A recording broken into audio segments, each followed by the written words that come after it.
Let me ask you this. Are you tired of going through life unfazed about your slow belly fat gain and crappy physique? Basically, you're looking like 99% of the men out there. Now, if you are, then listen up. Because if you want to be part of that 1% and have a body that you can be proud of, I got to tell you, the information in this video is going to get you there. But a word of warning, what I'm about to show you will work, but only if you take action with the information you're about to receive. So the first part of this video, I want to discuss the secrets of nutrition.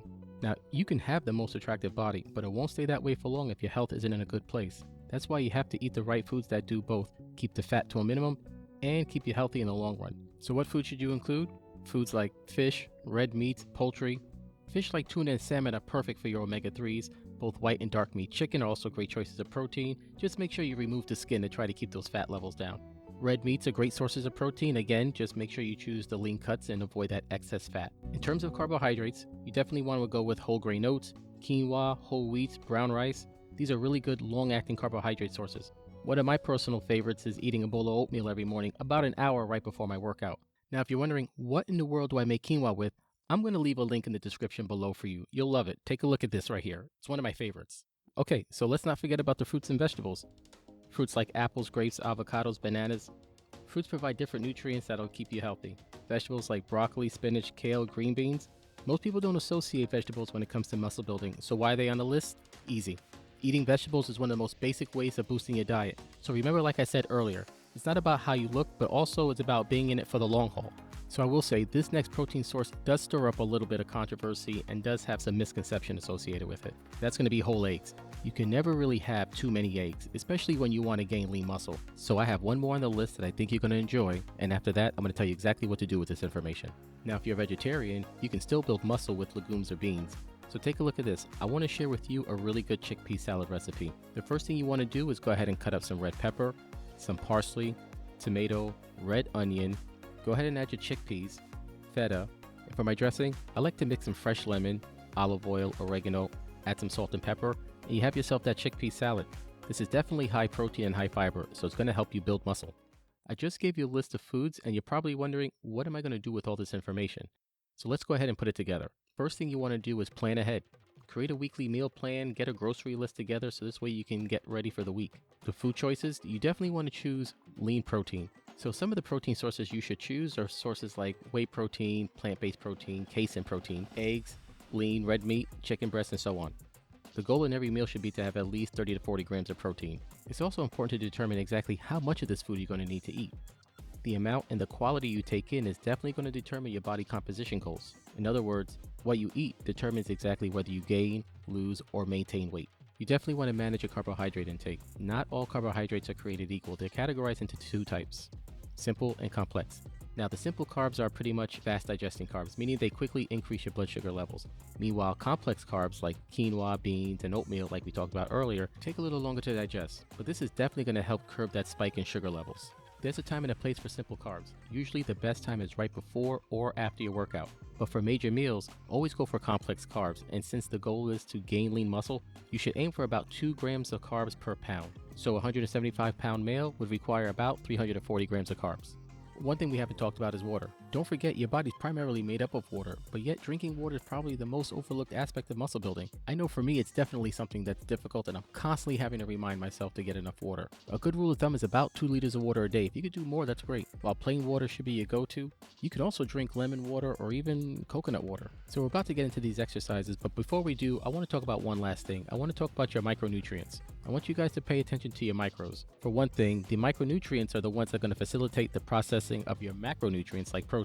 Now, all of your nutrients are important, but the ones I want you to pay most attention to is your vitamins D, E, B, K, and your minerals like zinc, calcium, and potassium. Now that we got the diet part covered, I promised you that we would discuss which exercises are best for you to build muscle. And I know you all have your favorites, so hopefully one of them is going to be on this list.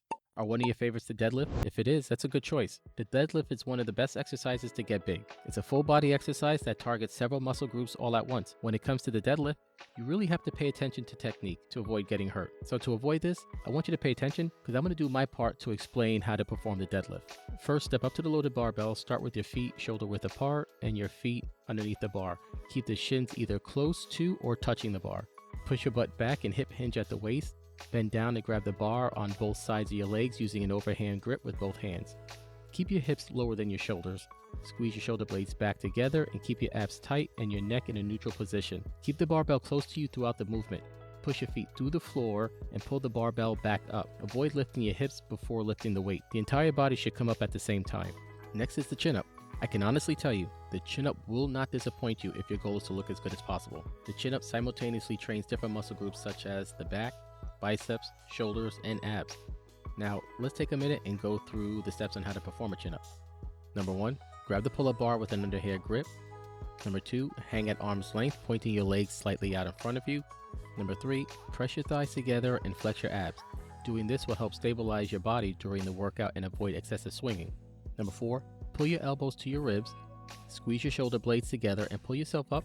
Imagine that you're pulling down the top of the bar. Number 5, look straight ahead and pull yourself up until your head is over the bar. And finally, slowly bring yourself back down to the starting position and repeat the movement for as many reps as you possibly can. Number 3, the glute bridge bench press. If you're not familiar with the glute bridge bench press, that's a tough one to say. If you're not familiar with the glute bridge bench press, this is a total body exercise that focuses on your chest, your shoulders, your tries, but also works your posterior chain at the same time. Let's talk about how to do the glute bridge bench press. Find a flat bench or a box, whatever is easiest for you. Lie with your upper back resting on the side of it. Plant your feet firmly on the ground about hip width apart. Now lift your hips toward the ceiling, creating a straight line from your shoulders to your knees.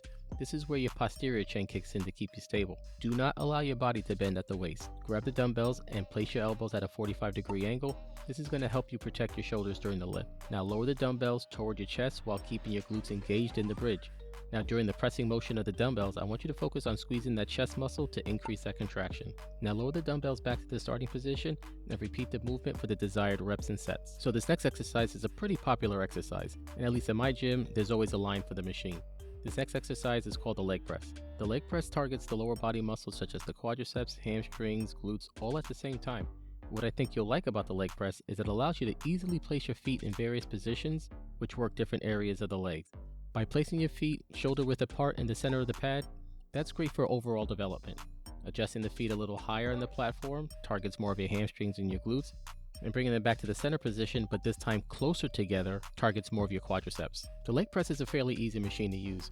Performing the leg press starts with adjusting the machine and positioning yourself for which muscle you want to hit. Now engage your core, grip the handles, and push the weight away through your heels while keeping your back flat. Avoid locking your knees at the top of the movement. Control the descent and bring your legs back to your body as close as you possibly can. Now repeat the movement for the desired amount of reps and sets.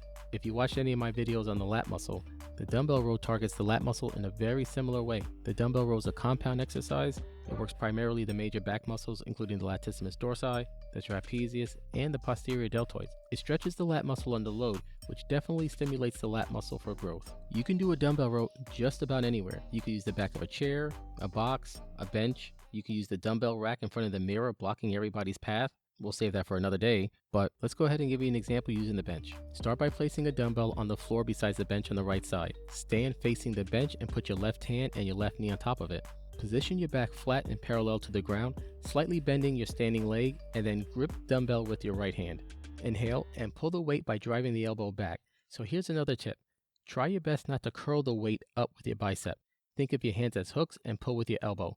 At the end of the movement, the elbow should end by the top of your waist. Lower the weight back to the starting position with control to avoid injury to the elbow. So I got to tell you, after we discuss this last exercise, we're going to discuss probably the most underappreciated, overlooked aspect to getting that body that you've always wanted. But before we do that, let's go ahead and discuss this last exercise, the plank. The plank's another total body movement that's easy for you to do. You can do it just about anywhere. It works everything from your chest to your glutes. Let's go ahead and talk about how to perform the plank. Number 1, get into a push-up position on the floor. Number 2, bend your elbows 90 degrees and rest your weight on your forearms for a forearm plank position. Number 3, keep your torso straight and rigid. Form a straight line from your head to toe without bending at the waist. Number 4, your head should be relaxed in a neutral position. You should not be looking side to side. Number 5, don't forget to breathe. Inhale and exhale slowly and steadily. Number 6, when your form starts to break down, take a break. Planking is one of those exercises that form is very important. Number 7, hold the position for as long as you can. Aim for about a minute. So we talked about nutrition and exercise, but what we're missing is a key component to this plan. We have to answer the question how to keep this going, and you do that with rest and recovery. Now, recovery has always been like the middle child to this fitness puzzle. We know that you're there, but you're always ignored. Hopefully I didn't trigger any of you, but studies have shown that poor sleep and recovery can result in a decline in performance and even testosterone production. So you should be aiming to keep your nights as restful as possible. I highly recommend you creating a space that's easy for you to get some rest. Like for me, one of my favorite ways to get some sleep is to keep my room dark and cool. I use a fan at all times and I sleep with heavy sheets. Make it a priority to get at least 7 hours of quality sleep a night. Something else you can do is get out there and get some sun. There's a special connection between sunlight, vitamin D, and testosterone. I don't care what it is or what you do. Go hiking, hit the beach, go for a walk. Either way, when skin is exposed to sunlight, it sets off a process that eventually leads to the production of vitamin D. Now, if you can schedule your outdoor time during peak sun hours, say between 10 in the morning and 2 p.m., within this time frame, this gives your body the best chance to produce vitamin D. If you live in places like Florida, Arizona, that might not work for you. My advice would be to enjoy the sun responsibly. Get about 10 to 30 minutes of direct sunlight exposure, but avoid excessive sun exposure that can result in sunburn or long-term skin damage. Lastly, engage in activities that make you happy and reduce stress, be it reading a book, watching YouTube videos, taking long baths, or exploring a new trail. Find activities to reduce stress and promote that overall well-being. If you enjoyed this video, many of these topics are discussed in detail in my other videos. Definitely go check them out.